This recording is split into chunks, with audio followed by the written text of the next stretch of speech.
Bonjour à tous et à toutes et bienvenue une fois de plus sur la chaîne du pouvoir de la conscience. J'espère que vous allez bien, j'espère que vous passez une excellente journée et que vous prenez grand soin de vos conversations internes.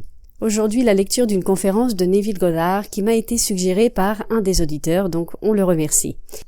La conférence est intitulée « Enseigne-nous à prier » du 26 novembre 1965. Avant de commencer avec la lecture, je vous invite à vous abonner à la chaîne si ce n'est pas encore fait et n'hésitez pas à partager son contenu si vous pensez qu'il peut aider des personnes de votre entourage. Sans plus attendre et en vous remerciant de votre temps précieux, on commence avec la lecture. Enseigne-nous à prier, une conférence de Neville Goddard, 26 novembre 1965. Ce soir, le thème est « Enseigne-nous à prier ». Vous trouverez cette soirée des plus pratiques. On nous dit qu'il priait dans un certain endroit, mais lorsqu'il eut fini, un de ses disciples lui dit « Seigneur, enseigne-nous à prier ». Alors il raconte une histoire. Il leur donna une parabole pour leur montrer qu'il faut toujours prier et ne pas se décourager. Puis, il raconte la parabole suivante. Dans une ville, il y avait un juge qui ne craignait pas Dieu et n'avait d'égard pour aucun homme. Et dans cette ville, il y avait une veuve qui venait constamment le trouver en disant « Fais-moi justice contre mon adversaire ». Et bien qu'il ne craignît pas Dieu et n'eût d'égard pour aucun homme, il se dit « Je vais lui rendre justice parce qu'elle revient sans cesse et m'importune. Sinon, elle finira par m'épuiser avec ses allées et venues. » Luc, chapitre 18, verset 3. Ainsi, dans cette parabole, le message central est la persistance. N'importe qui peut apprendre une prière, mais cela ne sera pas efficace. Vous pouvez apprendre toutes les prières du monde, mais elles ne produiront pas nécessairement le résultat que vous cherchez. Une prière efficace, au sens véritable, est un art. Et pour maîtriser un art, il faut toujours une méthode rigoureuse et une pratique persévérante.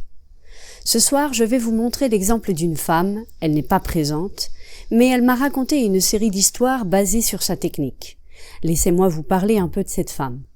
Elle travaille pour une compagnie de téléphone, en fait, elle y a passé toute sa vie. Elle a commencé comme opératrice longue distance et a gravi les échelons jusqu'au poste de chef opératrice. Elle est maintenant surintendante. Mais elle s'est formée à entendre une voix. Même si cette voix n'était pas là, elle pouvait réellement l'entendre comme si elle lui parlait. C'est devenu une partie intégrante de son être. Elle peut vraiment entendre ce qu'elle veut entendre. Dans son bureau travaille une opératrice qui a un fils, Kenneth. Ce fils voulait devenir pilote de jet. Eh bien, il a été refusé par United, American et toutes les autres, car il était trop petit. Ses bras n'étaient pas assez longs. Alors, elle a dit à Kenneth « Prends le téléphone, appelle-moi et dis-moi que tu pilotes des jets et que c'est merveilleux. Je ne répondrai pas. Tu me le dis simplement pour que je puisse entendre ta voix, puis je raccrocherai. » Il a donc pris le téléphone, l'a appelé et lui a dit « Je pilote des jets et c'est absolument merveilleux, fantastique. » Elle a fait exactement ce qu'elle avait dit, elle a raccroché. Quelqu'un lui a donné un billet pour Miami. Une fois à Miami, il a été embauché pour Eastern Airlines. Ils l'ont formé et aujourd'hui, il pilote des jets. Avant cela, la mère avait envisagé de l'envoyer à l'école, dans une école d'ingénieurs, pour le préparer d'une certaine manière. Mais il n'y a eu aucune préparation. Quelqu'un lui a simplement donné ce billet, il est allé à Miami et maintenant il travaille pour Eastern Airlines. Il l'a appelé au téléphone et lui a dit « Je veux une belle maison dans un bon quartier. » Puis elle a raccroché. Pas « je veux », elle devait inverser cela et dire « J'ai une belle maison dans un quartier absolument merveilleux et j'ai une voiture de sport. » Elle a simplement, après avoir compris, ajusté sa perception, entendu la même voix déclarer qu'il a une belle maison et une voiture de sport. Eh bien, il l'a obtenue juste à côté du terrain de golf, a-t-elle dit au téléphone, une maison sur le terrain de golf, tout cela en 4 mois. Un jour, au bureau, la mère, l'opératrice, lui a dit « Je veux vendre la Jeep de Kenneth, il n'est plus là, donc je veux vendre la Jeep. » Elle a répondu « Ce n'est pas comme ça qu'on fait. N'est-ce pas merveilleux que j'ai vendu la Jeep à un prix formidable ?»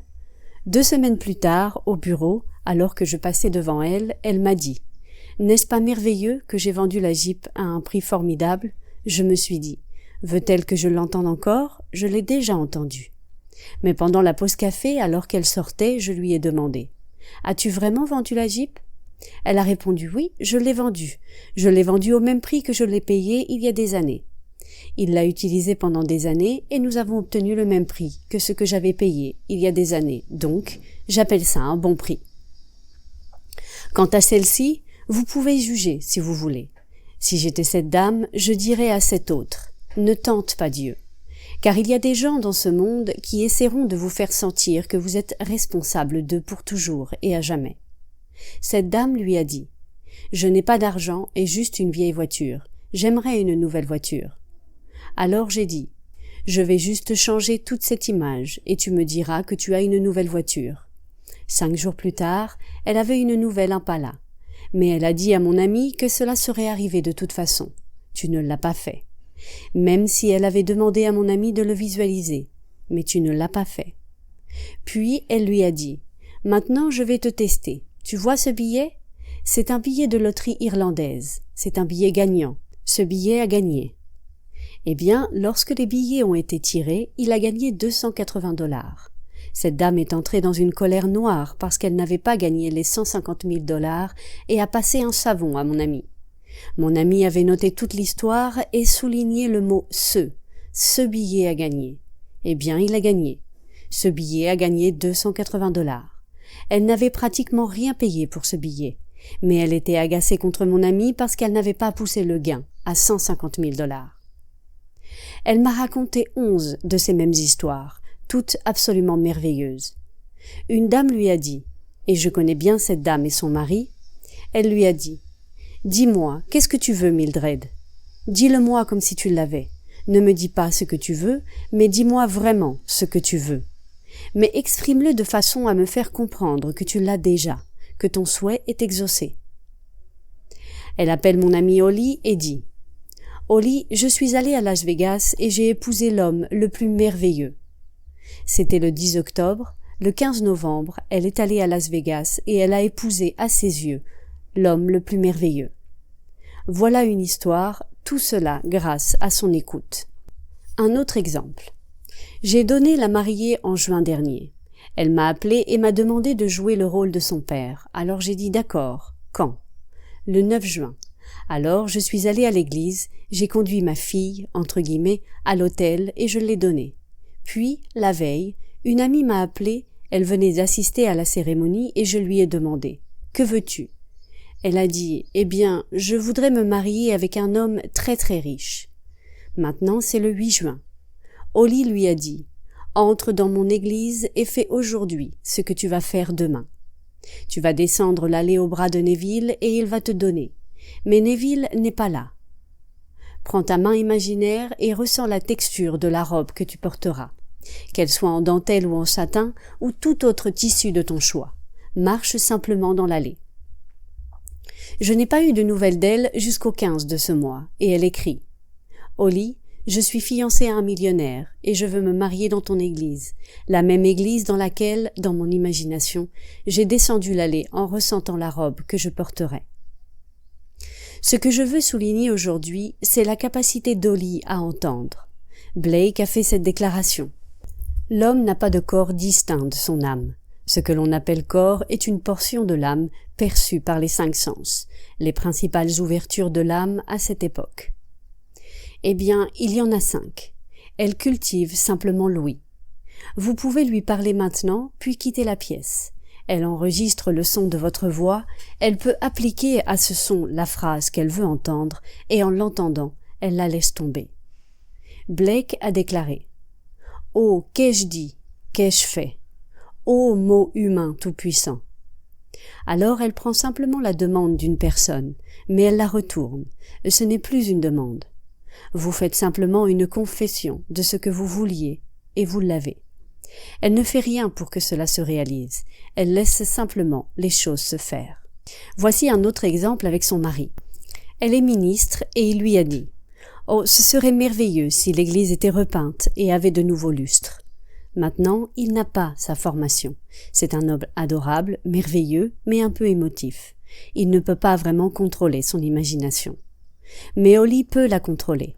Alors elle lui a dit « Dis-moi à ta façon ce que tu me dirais si l'église était repeinte, avec de nouveaux lustres et que tout était payé. » C'est vraiment ce qu'il voulait, que tout soit payé. Alors il lui a dit « Chérie, n'est-ce pas merveilleux? L'église est entièrement repeinte, nous avons de nouveaux lustres et tout est payé. » Elle a dit « En l'espace de 2 mois, Neville, l'église était repeinte avec de nouveaux lustres et tout était payé, tout grâce à lui. » Ceci est donc un art. Vous pouvez vous asseoir et écouter comme si vous entendiez. Si vous êtes très calme, cela deviendra audible. Savez-vous ce que cela signifie dans les Écritures? C'est dans le chapitre 3 de l'Exode et le chapitre 6 d'Isaïe. Quand la vision se transforme en parole, la présence de Dieu est confirmée. Versets 2 et 8. De l'arbre ardent qui brûlait sans se consumer est sortie la voix « Moïse, Moïse !» Puis la voix a commencé à parler à Moïse. Alors c'était confirmé. La présence de Dieu est confirmée. Vous pouvez réellement vous asseoir et écouter comme si vous entendiez, et ce que vous entendez va se réaliser. Vous ne voyez peut-être rien, mais si vous êtes assez calme, vous le verrez. Mais si vous écoutez quelque chose qui implique une vision, si j'entends une phrase, mon esprit ne peut pas se concentrer autant sur ce qu'elle implique que sur le son lui-même. Ou je ne peux pas passer du son à ce qui l'implique. La puissance réside dans son implication.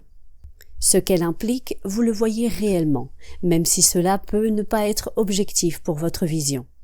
Mais si tout à coup, en y pensant, vous le voyez, comme si, en y réfléchissant, vous entendez la voix et que la phrase devient audible, alors la présence de Dieu est confirmée. Peu importe ce que le monde en pense. S'il y a une preuve pour quelque chose, est-ce vraiment important ce que les autres en disent?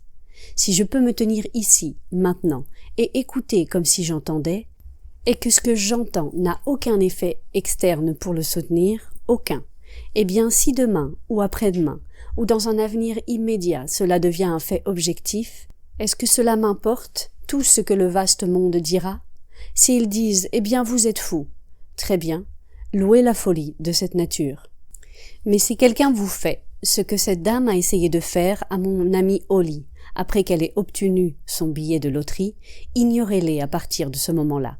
Ils resteront sur vos pieds pour toujours et vous utiliseront comme une puce utilise un chien, vivant de vous au-delà de ce point, tout le temps en vous suppliant d'entendre des choses pour eux.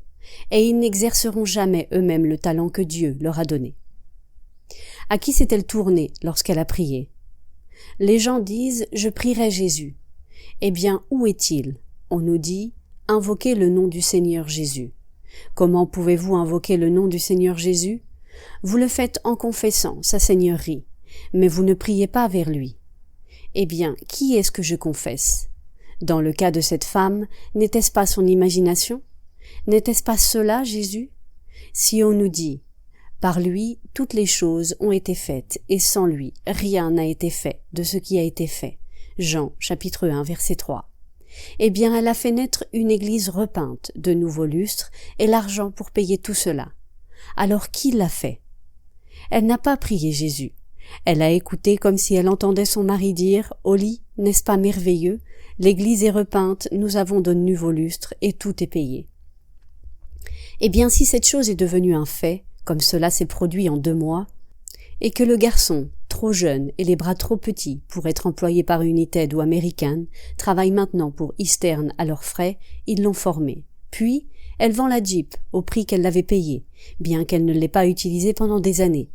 Puis, il a maintenant sa propre voiture et une maison, tout cela en écoutant. Alors, n'a-t-elle pas trouvé Jésus? Elle l'a trouvé, car si toutes choses sont faites, elle sait comment elle a fait cela. Donc, elle n'a pas vraiment prié Jésus, elle a confessé sa seigneurie. Elle a confessé la seigneurie de sa propre merveilleuse imagination humaine. Voilà le Christ Jésus, voilà Dieu en l'homme. Maintenant, quand je pense à Jésus dans les Écritures, il est défini comme la puissance. Paul nous dit dans sa lettre aux Corinthiens, et je cite, « Christ Jésus, la puissance de Dieu et la sagesse de Dieu. » 1 Corinthiens, chapitre 1, verset 24. Eh bien, qu'est-ce que la puissance, sinon l'efficacité à réaliser nos objectifs dans la vie?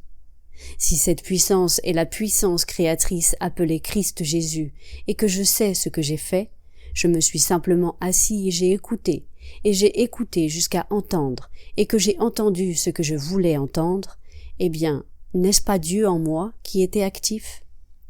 Vous pouvez réellement le sentir, réellement le voir en action. Maintenant, ne vous égarez pas et n'adorez pas un autre Dieu dans le monde. Dans la Bible, l'immoralité n'est pas le sexe, c'est l'idolâtrie.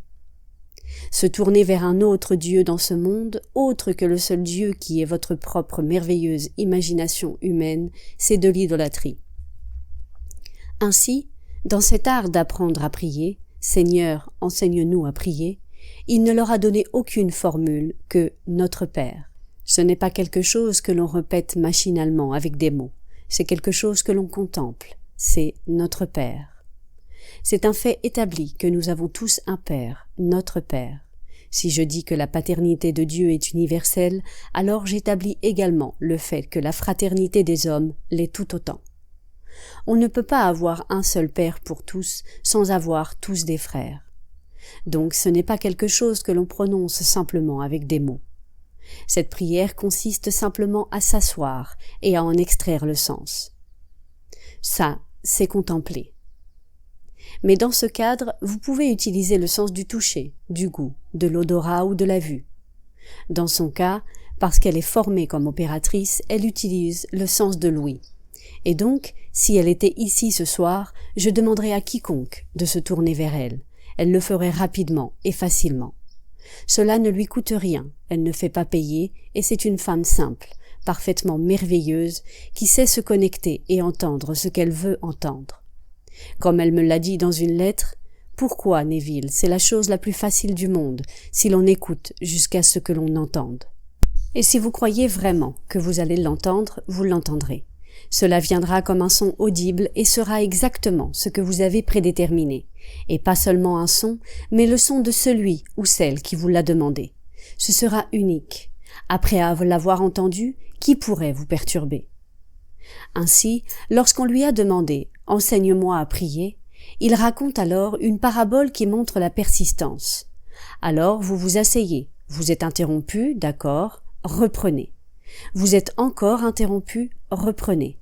Finalement, en quelques instants, vous deviendrez si calme que vous entendrez ce que vous voulez entendre.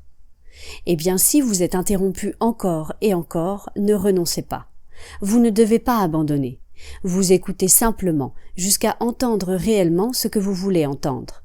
Si pour vous, voir est plus facile qu'entendre, alors utilisez le sens de la vue, car vous avez un corps qui est une ouverture vers l'âme.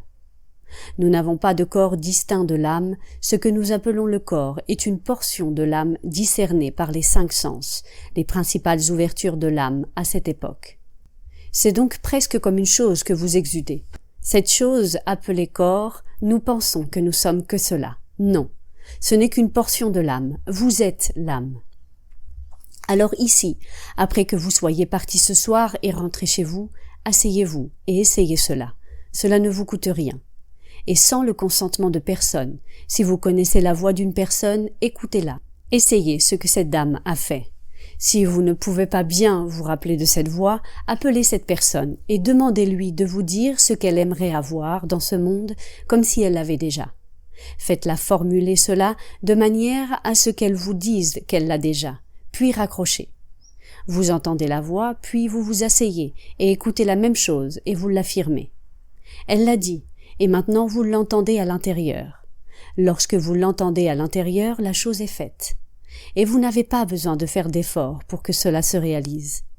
Ce soi-disant fait de prier quotidiennement pour la même chose, priez quotidiennement. Comme il est dit, en toute chose, priez.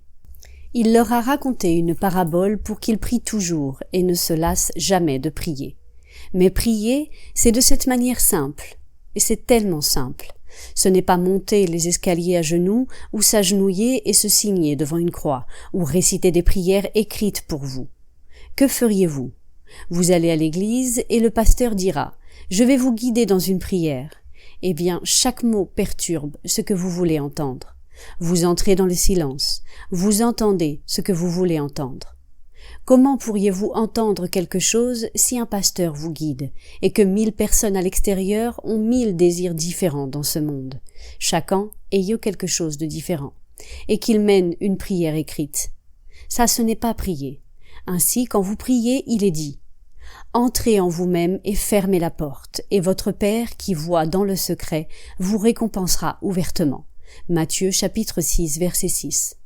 Alors entrez en vous-même, fermez la porte des sens et intérieurement, connectez-vous et écoutez. Je sais quel résultat fantastique on peut obtenir avec cette méthode simple. Je ne peux pas vous dire ce qui est le meilleur pour vous. Peut-être que la vue est meilleure que l'ouïe, mais je trouve l'ouïe très simple. Aucune voix n'est identique à une autre. Elles peuvent sembler similaires, mais ce n'est pas le cas en réalité. Elles sont aussi distinctes que votre odeur. Il n'y a pas 2 personnes dans le monde, nous sommes 3,5 milliards, qui ont la même odeur. Sinon un chien de chasse ne pourrait pas nous retrouver. Nous n'avons pas la même empreinte digitale, nous n'avons pas le même son dans la voix, même si cela semble similaire à ceux qui ne sont pas habitués. Je suppose que, si je disais ici qu'un Chinois parle, pour une oreille non entraînée, tous les Chinois parlant leur langage sembleraient avoir la même voix. Pour un Chinois formé à sa langue, aucune voix ne serait identique. De même, je suppose que pour eux, tous les Américains ont le même accent, et pourtant, aucun ne sommes vraiment pareils. Vous pouvez penser que ce n'est pas la chose la plus facile au monde, mais la pratique rend les choses plus simples. C'est un art et tous les arts nécessitent une bonne méthode. Elle doit être méthodique et accompagnée de persévérance dans la pratique. Vous allez vous entraîner et pratiquer quotidiennement. Vous pouvez aider quelqu'un sans son consentement, vous savez. Vous n'avez pas besoin d'attendre qu'il vous demande de l'aide. Si vous êtes conscient de sa détresse ou de son besoin, vous pouvez agir, à condition de connaître sa voix ou son apparence. Créez une scène impliquant la réalisation de son rêve et voyez-la clairement. Lorsque la parole s'exprime en vision, c'est accompli automatiquement. Comme cela nous est raconté dans cette merveilleuse histoire où il vient et voit le Seigneur sur le trône et les séraphins derrière lui. Puis le Seigneur parle et dit « Qui enverrai-je » Ésaïe dit « Envoie-moi ». Alors il l'envoie, mais il a entendu la voix avant d'être envoyé. Eh bien, c'est la même chose ici. Vous entendrez la voix. Et quand vous l'entendez, quelle voix entendez-vous? Vous entendez la voix de votre ami et tout cela à l'intérieur. Ainsi, tout ce que vous voyez bien qu'il semble extérieur est en réalité intérieur dans votre imagination, dont ce monde de mortalité n'est qu'une ombre. Donc, le monde entier de 3,5 milliards de personnes, comment les intégrer dans un seul homme? Mais ils sont là. Vous isolez, à partir de votre propre être, celui que vous voulez aider, et vous l'aidez. Ici, il est protégé sur l'écran de l'espace, et il semble totalement indépendant de votre perception de lui. Là-bas, il devient en réalité toutes les choses que vous avez imaginées pour lui. Je suis convaincue dans mon propre cas que ma mère avait d'une certaine manière une connaissance étrange de cela, car elle se retirait souvent seule et elle s'asseyait pour repriser nos chaussettes. La chaussette lui rappelait celui qui la portait, et elle se parlait à elle-même, mais elle parlait en fait à son fils. En reprisant cette chaussette, elle construisait dans son esprit l'avenir qu'elle souhaitait pour ce fils. Et ils ont tous réussi. Je suis certain que si l'on pouvait retracer leur succès jusqu'à sa source, cela remonterait à notre mère. Elle, au lieu de nous critiquer ou de nous comparer aux voisins, ne nous a jamais comparés, pas une seule fois. Si elle l'a fait, elle ne nous a jamais trouvés inférieurs. C'était maman. Mais pour nous, elle construisait toujours dans son esprit et elle était convaincue que le temps prendrait soin de tout, et que chacun de nous se conformerait finalement à son image de cet enfant. Et finalement, c'est ce qui s'est passé. Ainsi, pour apprendre à prier, ne mémorisez aucune prière, cela ne fonctionne pas.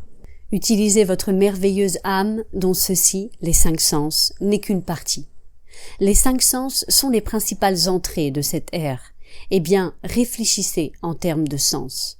Vous pouvez être sensible aux couleurs ou aux images, et la vue peut vous être plus facile. Certains pensent à quelqu'un et le voient clairement dans leur esprit. Cette femme pense à eux et les entend. Un autre peut toucher. Aucune poignée de main n'est identique à une autre. Vous tendez la main, certains ne vous donnent que le bout des doigts. Un grand homme robuste tend la main et il vous donne cela. Eh bien, à jamais vous le percevrez ainsi. Il y a quelque chose dans cette poignée de main. D'autres saisissent fermement une poignée de main solide. D'autres presque vous arrachent la main, voulant montrer à quel point ils sont forts ou ce qu'ils ressentent.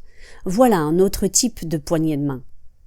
Mais si vous connaissez et fréquentez une personne, vous pouvez le faire et la toucher.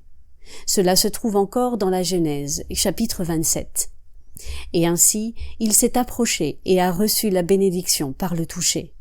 Il a mis ses choses sur ses mains, des poils. C'était un jeune homme à la police. Et il a pris des poils de chèvre qu'il a attachés à ses mains et à son cou pour tromper son père en lui faisant croire qu'il était Ésaü. Car la bénédiction appartenait à Ésaü. En s'approchant, le père a dit « Approche encore, mon fils, pour que je puisse te toucher. Je ne peux pas voir. » Le père était aveugle. Ainsi, Isaac était aveugle, et Jacob s'est approché très, très près, vêtu comme l'aurait été son frère, et il a reçu la bénédiction qui appartenait à son frère, par le sens du toucher. Alors vous pouvez amener quelqu'un près de vous, si vous connaissez ce sens du toucher, et l'amener très, très près pour le toucher. Ressentez la joie de leur bonheur. Vous ne vous privez pas de votre propre joie en ressentant celle des autres. Comme il est dit dans l'histoire de Job, lorsque Job pria pour ses amis, sa propre captivité fut levée. Vous n'avez donc pas à vous inquiéter de prendre un peu de temps pour votre propre prière personnelle. Votre prière pour un autre est votre prière pour vous-même, car en fin de compte, il n'y a pas d'autre. Tout ce vaste monde est un seul, fragmenté, et cet être unique, c'est vous-même, le vaste monde entier. Cela n'a pas de sens. Comment ce vaste monde pourrait-il être contenu en un seul être? Et pourtant, un jour, vous aurez la vision et vous le verrez. Je l'ai vu si clairement, si distinctement. De loin, il semblait être un homme unique, mais en vous approchant, vous voyez des nations multiples, innombrables nations contenues en un seul homme. Je l'ai vu si clairement une nuit où j'étais avec Blake, et il m'a dit de me pencher en arrière et de tomber. Je suis tombé comme un météorite à travers l'espace, et quand je me suis stabilisé et arrêté, là, au loin, il y avait cet être merveilleux. Son cœur ressemblait à du rubis vivant, et tout l'être était vivant. Mais il semblait être un seul être. En m'approchant de plus en plus près, il y avait là des multitudes de personnes, toutes contenues dans un seul homme. Mon ami, qui est ici ce soir, dans sa vision, a vu un homme étendu, et cet homme étendu contenait tout ce que l'on peut imaginer qu'un homme puisse faire. Vous ne pouviez concevoir une situation qui n'était pas déjà détaillée dans cet homme étendu. Et son désir de descendre et de s'identifier à un homme dans ce vaste monde d'hommes. Ils sont tous contenus dans un seul homme.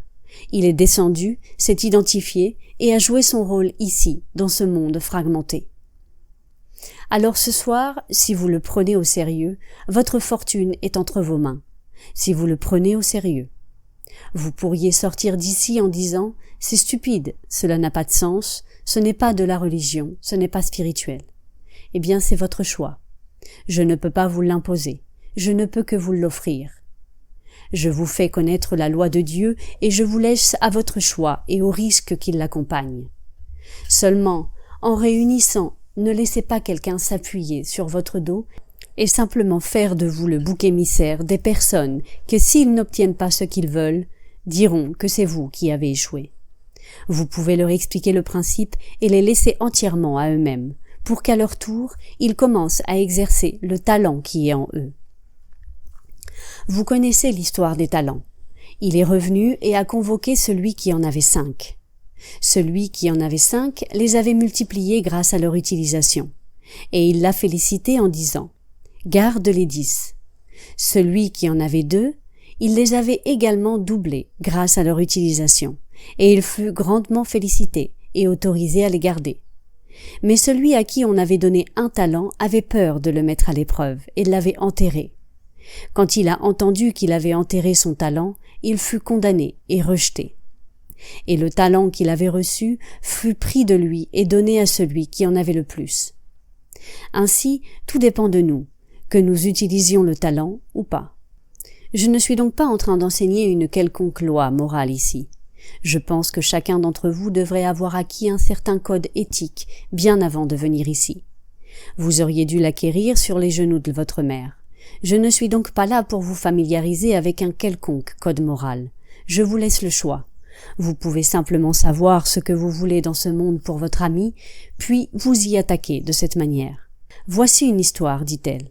Mon frère avait une petite entreprise de taxi. Et environ 3 semaines avant que cela ne se produise, il m'a dit « Tu sais, j'ai un pressentiment, un étrange pressentiment que si je ne vends pas ou ne donne pas cette affaire, quelque chose va m'arriver. » Eh bien, il ne l'a pas fait. Il est à Bakersfield. 2 semaines plus tard, il y a eu un litige avec un homme et une femme dans son taxi. Le jour du procès, elle travaillait dans son bureau ici, à la compagnie de téléphone. Et toute la journée, elle pensait à lui, le voyant libre, relâché. Elle a appelé à 4 heures et on lui a dit qu'il était encore au tribunal. Cela lui a semblé un peu tard. Elle a rappelé un peu plus tard, encore au tribunal. Elle a pris sa voiture et a conduit jusqu'à Bakersfield. Quand elle est arrivée là-bas, à cette heure très tardive, il était encore au tribunal. Il était 10h, 10h30. Alors elle est entrée et a vu son frère et elle lui a dit « Tu ne peux pas entrer dans la salle du jury, mais tu peux y envoyer ton esprit. Tu ne peux pas y entrer, mais tu peux y envoyer ton esprit et leur dire de me relâcher. Je suis relâché, je suis libre.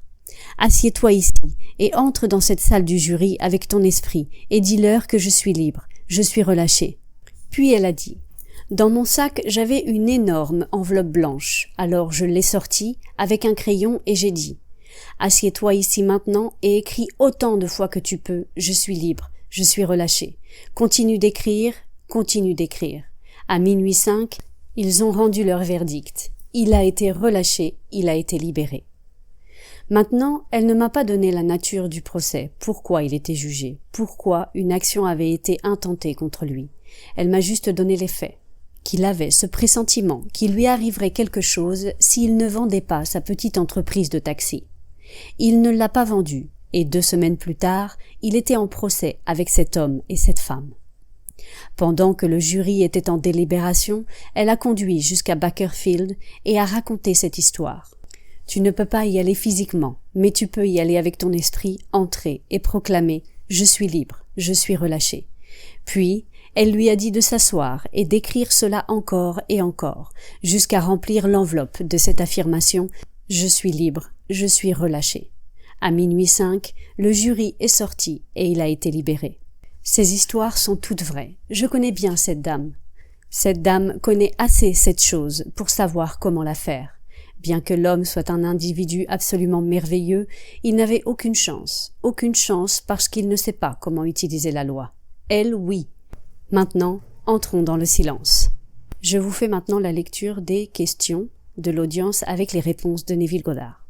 Cela signifie-t-il des conversations intérieures?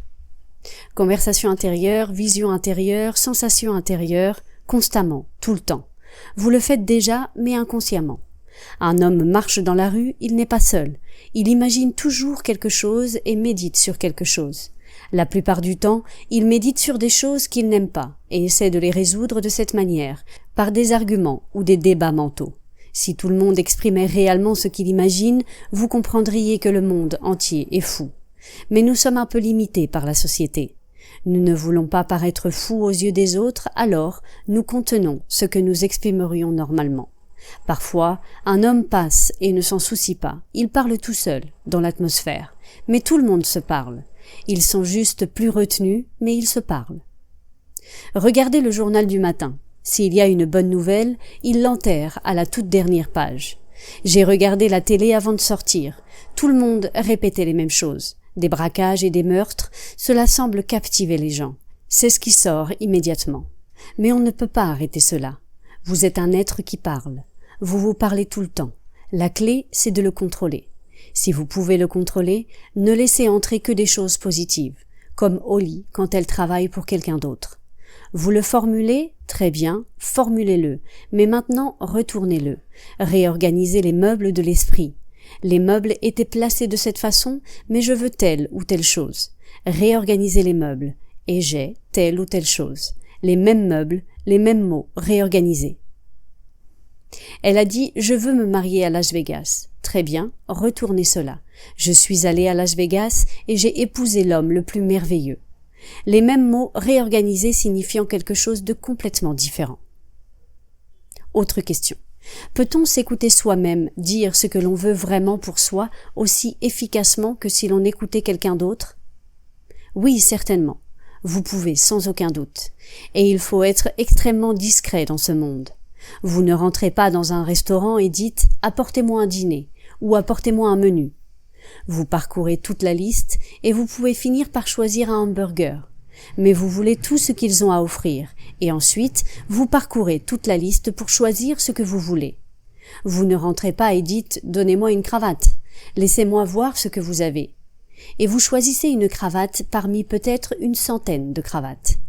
Mais vous devez être discriminant dans ce monde, et donc vous sélectionnez ce que vous voulez dans ce monde, pas ce que les autres pensent que vous devriez avoir. Ne laissez personne vous dire que Dieu sait ce qu'il y a de mieux. Eh bien, qui est-il? N'est-ce pas lui qui est devenu moi? Quand il est devenu moi, il m'a donné le pouvoir de discriminer, et il me parle à travers le langage du désir. Et il ne m'a pas fait pour la frustration, mais pour la satisfaction. Alors prenez mon désir, qui consiste simplement à regarder et à chercher ce que je veux. Maintenant, réarrangez-le pour que je regarde depuis cela. Rappelez-vous aussi ce que signifie le mot prière. Dans la concordance, il est défini comme mouvement vers, accès à, proximité de, à ou dans les environs de. Vous trouverez cela très, très pratique. Et partagez avec moi les résultats. Ne me donnez rien. Juste partagez avec moi les résultats, comme cette dame l'a fait. Ainsi, Paul nous dit dans Galates que celui qui enseigne, ou plutôt que celui qui a été enseigné dans la parole, partage tous les biens avec celui qui enseigne. Paul ne demandait pas un centime, rien des biens de ce monde, mais partagez avec lui les résultats de votre utilisation du principe pour qu'il puisse à son tour encourager la foi des autres en racontant leurs histoires. Ça marche de toute façon. J'étais en train de penser, ne serions-nous pas tous physiquement beaux si nous prions sans cesse pour les belles pensées, les belles choses que nous offririons les uns aux autres et que nous exprimerions sur notre visage? Ma mère avait l'habitude de dire « Ce que tu es parle si fort que je n'entends pas ce que tu dis ». L'expression qui se lit sur votre visage, ou je sais qu'elle doit se lire sur le mien, quand je pense à quelque chose de vraiment merveilleux qui est arrivé à un de mes amis, est tout simplement belle. Eh bien ici, dans ce monde merveilleux qui est le nôtre, prenons la langue anglaise, la langue la plus fluide du monde, la langue la plus riche du monde, qui a emprunté à toutes les langues avec un vocabulaire bien plus vaste que n'importe quelle autre langue. Et pourtant, pour exprimer l'émotion que vous venez d'exprimer, nous n'avons qu'un petit mot, et ce mot n'est même pas utilisé pour exprimer cela, empathie. Si je dis que j'éprouve de l'empathie pour vous, la personne moyenne dira « De quoi parle-t-il » Pourtant, si je dis que je sympathise, que j'ai de la compassion pour vous, que je vous plains, eh bien, nous avons des centaines de mots pour exprimer cette émotion, et seulement un petit mot pour exprimer « se réjouir de la chance d'autrui ». Ce mot n'est pas utilisé parce que personne ne se réjouit, vraiment, de la chance d'un autre, ils sont envieux. Mais ils sympathisent. Oh oui, comme ils sympathisent. Laissez un voisin avoir un dommage ou un malheur, tout le quartier se précipite pour sympathiser.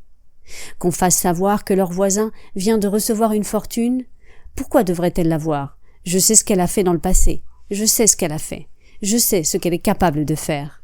Alors, elle l'a. Où est la justice dans ce monde, diront-ils? Et donc, nous n'exerçons pas cette émotion de nous réjouir de la chance des autres. Mais oh, la sympathie, on s'y vautre. Eh bien, s'il n'y a pas plus de questions, notre prochaine réunion est mardi, parce que dimanche est l'Avent, mon sujet sera l'Avent. La grande saison commence ce dimanche, appelé l'anniversaire de Saint-André, et le premier disciple, le premier à recevoir la loi. Ainsi, vous avez 4 dimanches, 4 grands événements menant à la plénitude de l'image.